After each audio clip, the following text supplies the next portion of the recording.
Bien. En esta oportunidad lo que queremos hacer es hablar sobre las capas de protección, pero en principio quería hacer una introducción.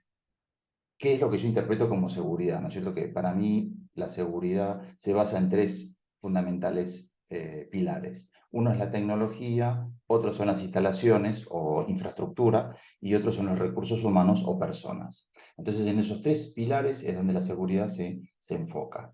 Y obviamente que está el tema de seguridad, el tema del compromiso y la responsabilidad que las personas adoptan en el momento de su comportamiento. Justamente hablábamos de eso hace unos minutos. Entonces, hay unas capas de protección que hay una normativa internacional general que habla sobre estas mismas.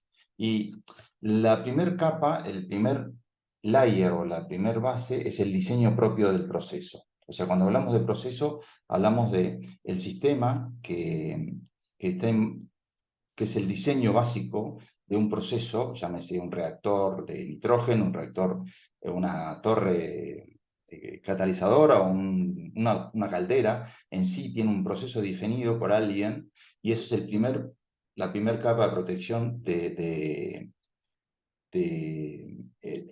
es el diseño del proceso, el diseño básico. La segunda capa es el sistema de control que controla ese proceso.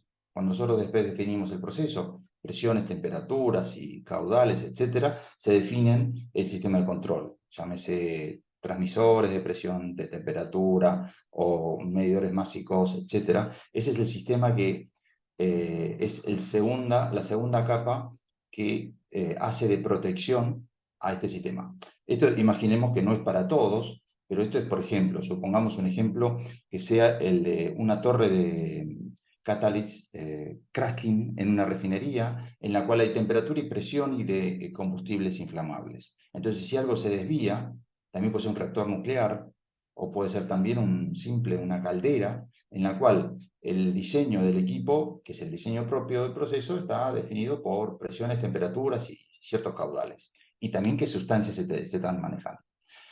Si ocurre algún desvío de estos, el sistema de control debería de estar accionando para poder controlarlo. Por encima de eso están las alarmas críticas.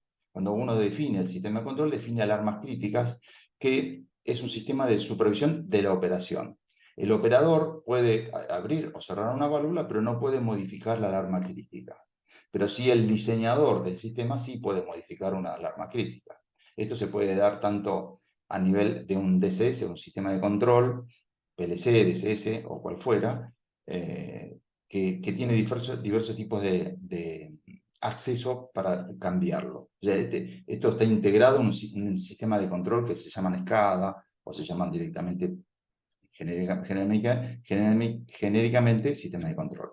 Entonces, estas alarmas críticas están determinadas ya de antemano y el operador las recibe o las detecta y tiene que tomar una acción.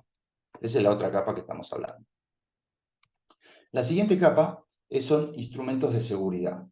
Y aquí hay muchas veces que se aplican y otras veces no. Cuando el sistema que estamos hablando en cuestión son costosos o son muy peligrosos, reactor nuclear, una turbina de vapor de alta potencia o una caldera muy grande, sí se justifica tener un sistema de seguridad. Y este sistema de seguridad está compuesto por sensores y algún PLC que es específicamente certificado para seguridad. Hay una metodología que todos estos productos están certificados por una normativa SIL, Safety Integrity Level, que son que determinan la probabilidad de falla que tiene ese elemento. Se hace un análisis de lógica y se determina cuál es la probabilidad de falla de todo ese sistema. Entonces, el sistema de instrumentos es específicamente de seguridad, no toma ninguna acción durante el proceso, pero si algo detecta que está mal, toma una acción determinada que ya está planificada para mandar toda la energía que está en ese sistema a una condición más segura. ¿Mm? Supongamos, no sé, apagar el fuego en una caldera o abrir una válvula para liberar presión, etc. Eso es un sistema de seguridad intrínseco. Después tenemos, en otro color lo puse porque son elementos independientes, que son elementos de alivio, que normalmente son válvulas de seguridad, hay diversos tipos, pero son elementos que son mecánicos no tienen energía, no tienen energía eléctrica, perdón, porque pueden tener en algunos casos una energía mecánica en algún resorte.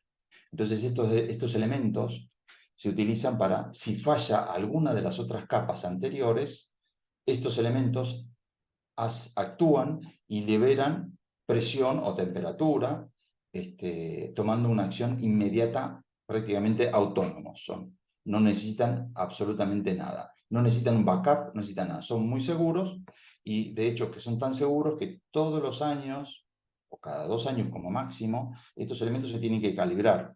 Entonces vos tenés que desinstalarlo, mandarlo a calibrar y volverlo a instalar para que sea funcional en su capacidad de mitigación. Luego, si falla todo esto, tenemos los diques de contención, que son también independientes. Un dique de contención puede ser, los tanques de petróleo tienen un dique de contención que si falla la válvula, si falla el sistema, si falla todo lo que estábamos hablando anteriormente, el dique de contención genera una barrera delimitante del daño.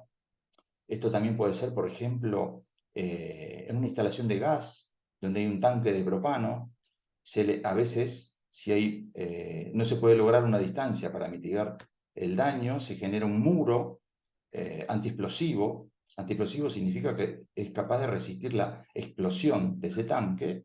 Entonces ese muro detiene la expansión en ese sentido, ¿no? Lo mismo sucede cuando guardamos pólvora en un depósito. Las paredes son de concreto muy robustas y el techo es liviano, como para que si la explosión ocurriera, las cosas se lean para arriba y no para los costados, donde están las otras infraestructuras o otras personas. Entonces, ese dique se llama dique de contención.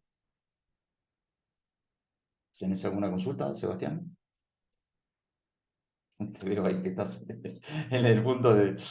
Ok, lo otro es un plan de emergencia y respuesta. Si falla el dique, si falla la válvula, si falla el sistema de control, si falla todo esto, tenemos que tener un plan de emergencia y respuesta en el caso para las personas específicamente, ¿no es cierto? Entonces, debe tener un plan de emergencia que son antisiniestros fuera de control.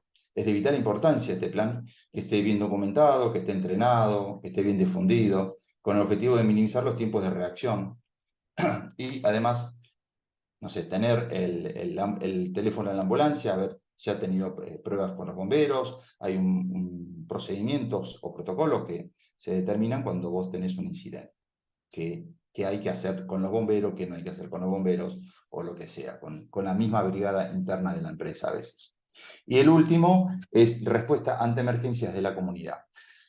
A veces los eventos que ocurren traspasan los límites de la empresa.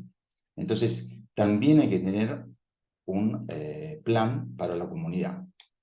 Hay casos, por ejemplo, ha habido un incendio en un depósito de productos contaminantes, de tratamiento de productos contaminados, y la pluma de gas navega decenas de kilómetros por el viento. Eso hay que tener también un plan cuando vos tenés una planta de esa tipología. O el caso de Córdoba, que explotó el depósito de combustible, de explosivos, volaron pedazos de explosivos armados con pólvora y después volvieron a explotar en otro lugar. Entonces, también hay que tener un radio de proyección del daño y cómo atacar, cómo atenderlo. Principalmente las plantas químicas se instalan en lugares desorbitados, pero después de los años la gente se va, la comunidad sigue creciendo y se pone al lado de las plantas químicas. Si hay una falla en la planta química, la pluma contaminante genera un daño en la población. Eso hay que tenerlo en cuenta también.